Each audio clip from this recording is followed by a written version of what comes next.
I had no idea the British press was so bigoted. This one's wife. More moaning Misan. Hello, I'm H.G. Tudor.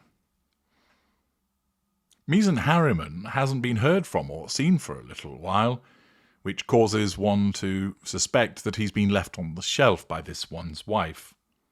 You'll recall that he is a non-intimate secondary source in the fuel matrix of this one's wife, which means that he's subjected to the shelf dynamic. When he comes up on her radar, her narcissism basically determines whether he ought to be taken off the shelf for interaction purposes, and then he's plonked back on the shelf. He's just utilised as the appliance that he is. He has found himself in the position of a lieutenant of this one's wife. This means that he's devoted to her, that he shows a greater level of support for her than an ordinary member of the coterie, that he has bought in to her mindset.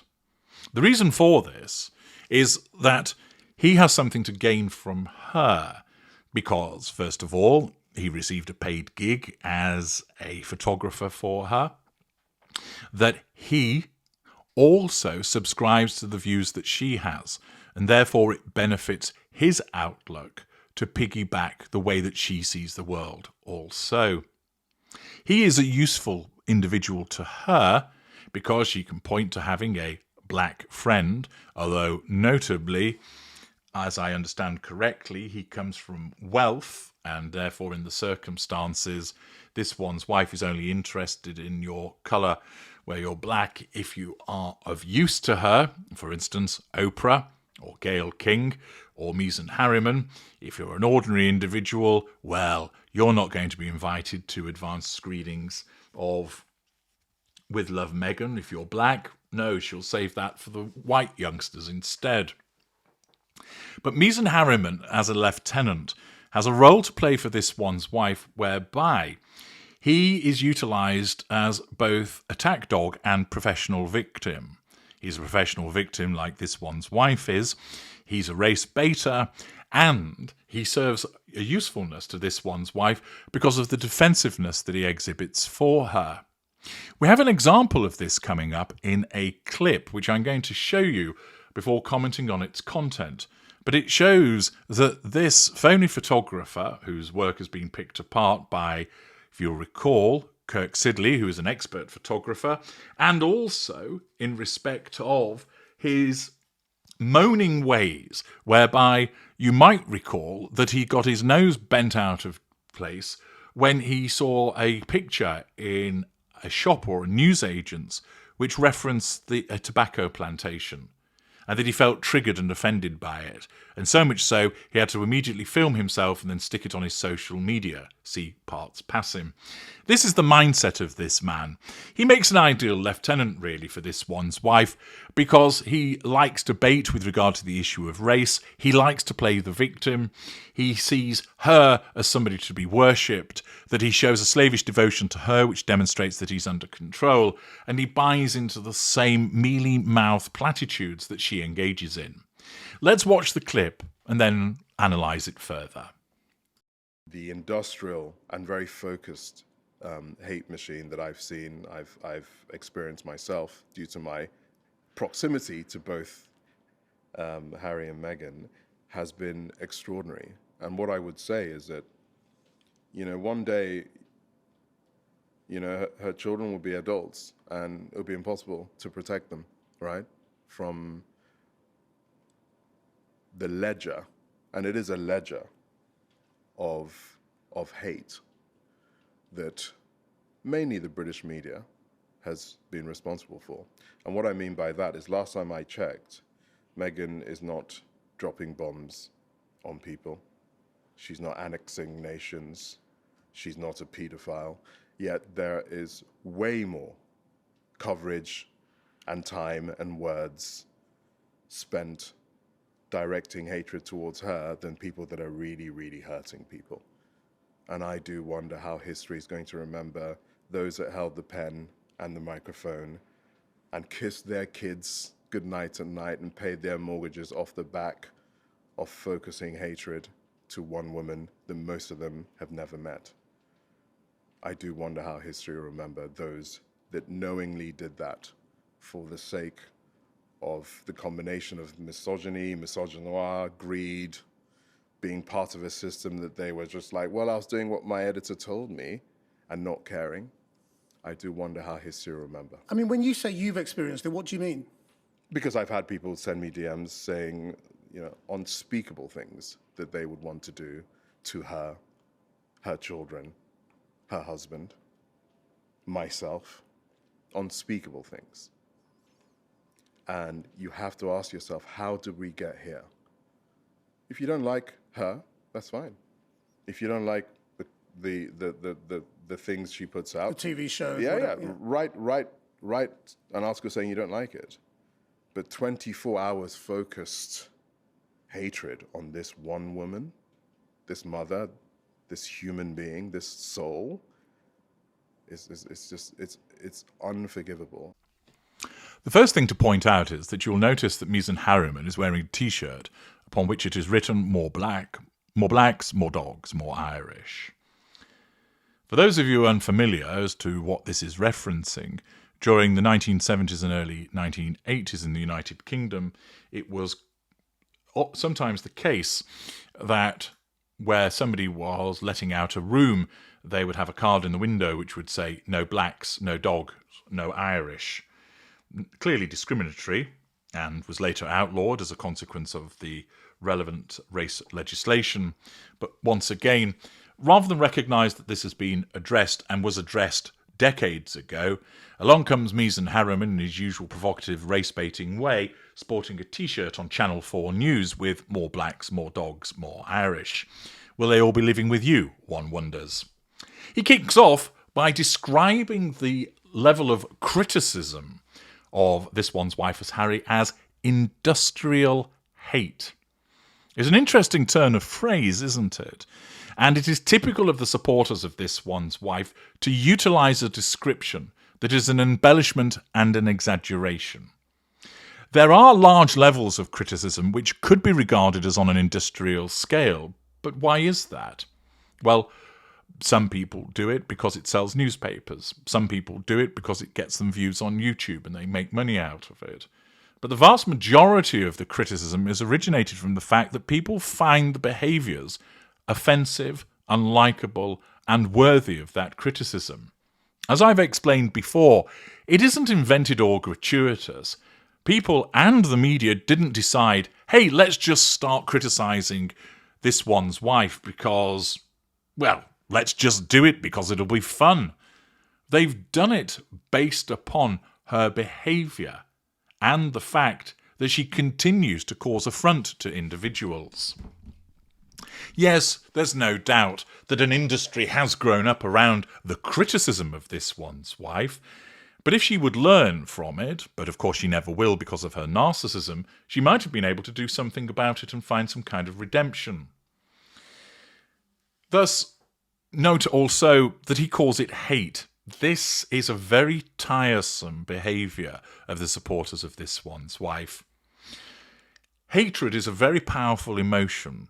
Hatred is something that would cause you to want to do harm to another person, that would cause you to want to physically attack them, cause them to lose their job, burn their house down, possibly even kill them. Time and time again, as a consequence of their own jaundiced views, the supporters of this one's wife conflate criticism into hatred when it's nothing of the sort.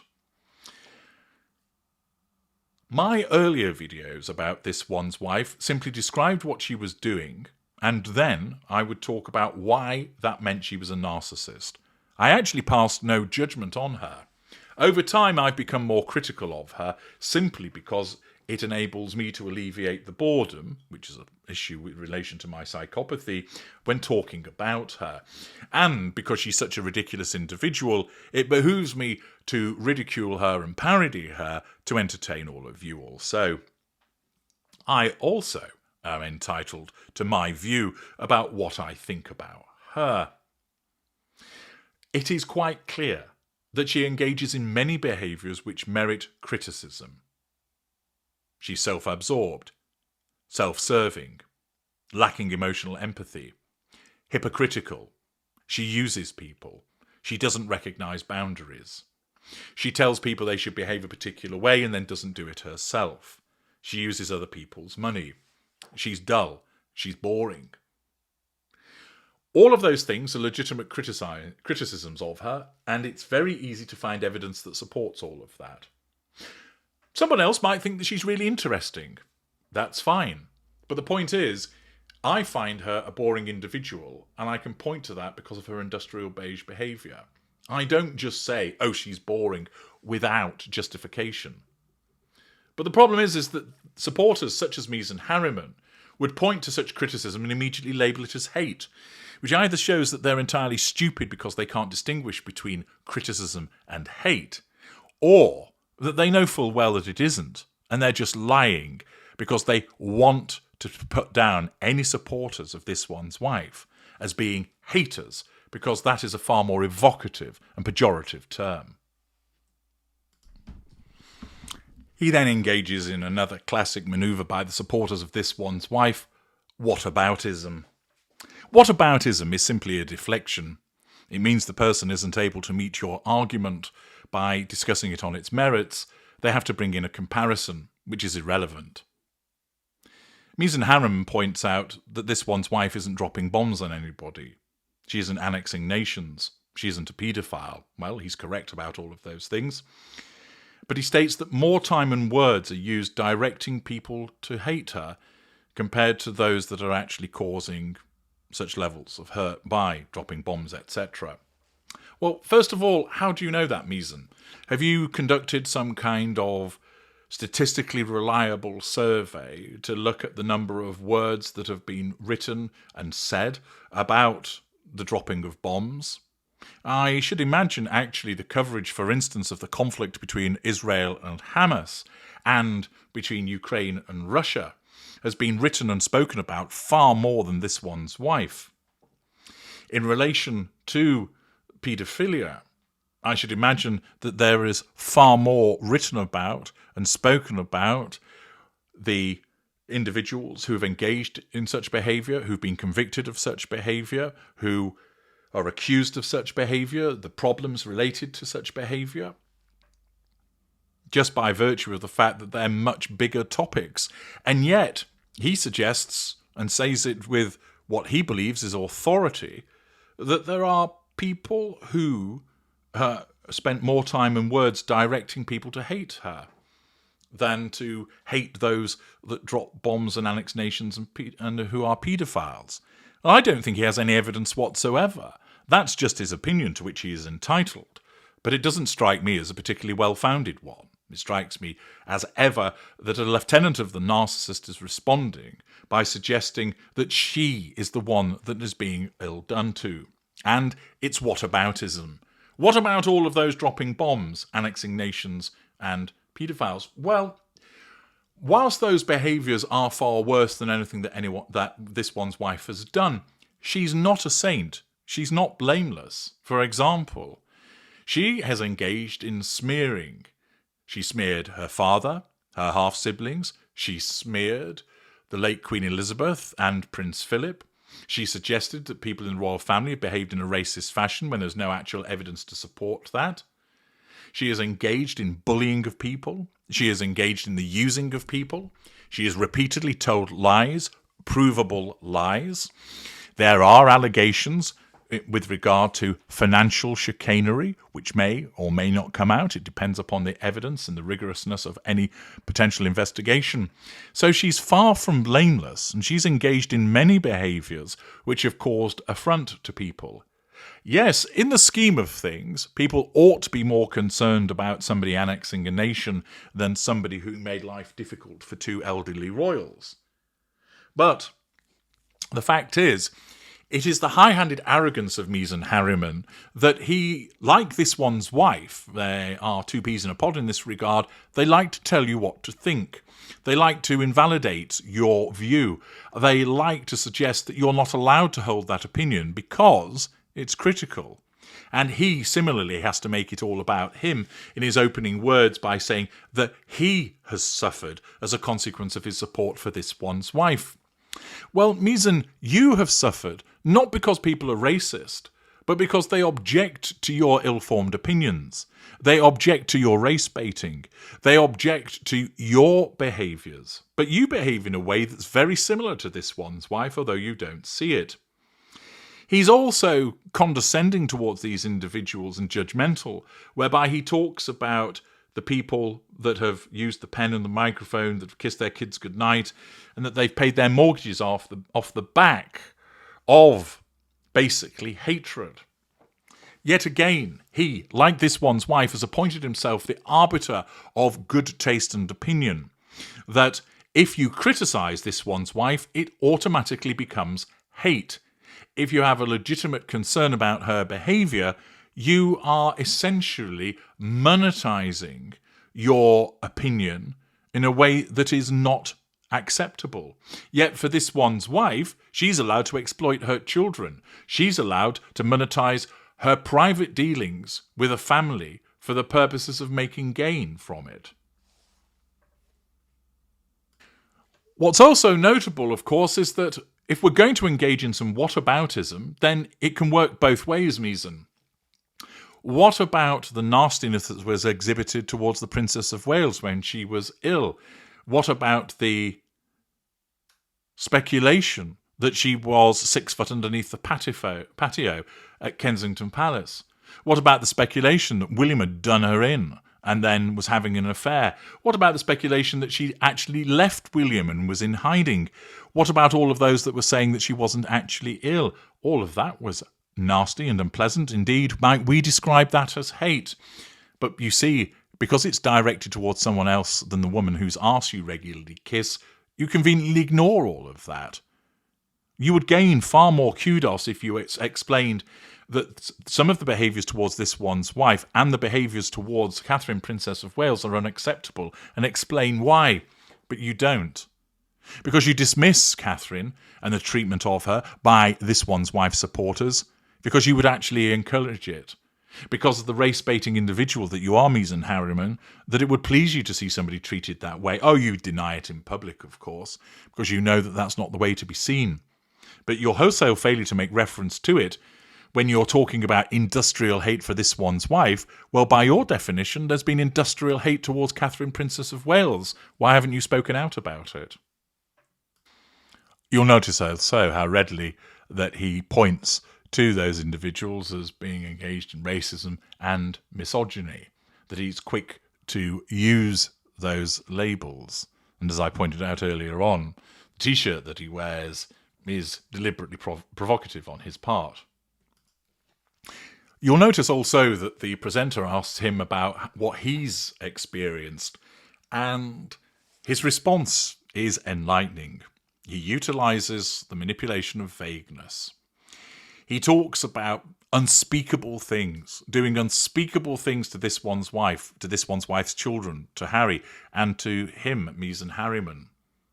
Well, if it concerns you so much, name them. Name the people and name what they've written. Name what they've said. Call them out for it. You can't be sued for defamation if it's true. Label the individuals as what they are by reference to the evidence. But is so often the case with the supporters of this one's wife and this particular lieutenant, they fail to do so. Why? Because there isn't any evidence. I do not doubt that there are some knuckle-dragging idiots that have written despicable and racist things about this one's wife, but not in the mainstream media.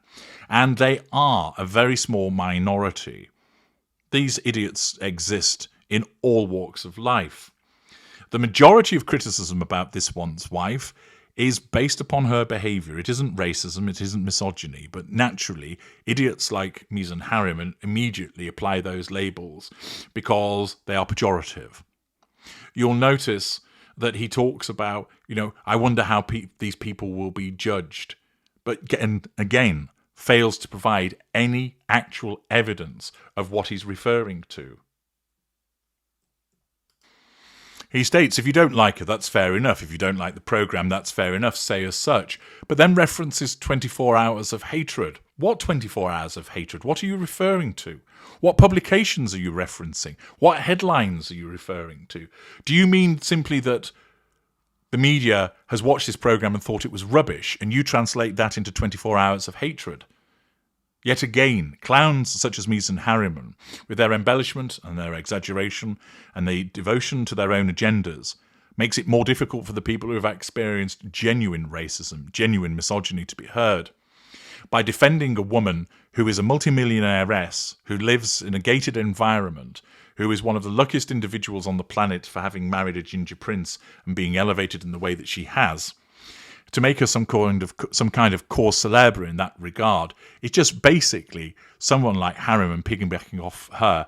There are much more noble and more deserving causes that he could align himself with, but one suspects they wouldn't have anything in it for him, that he wouldn't be paid to do so.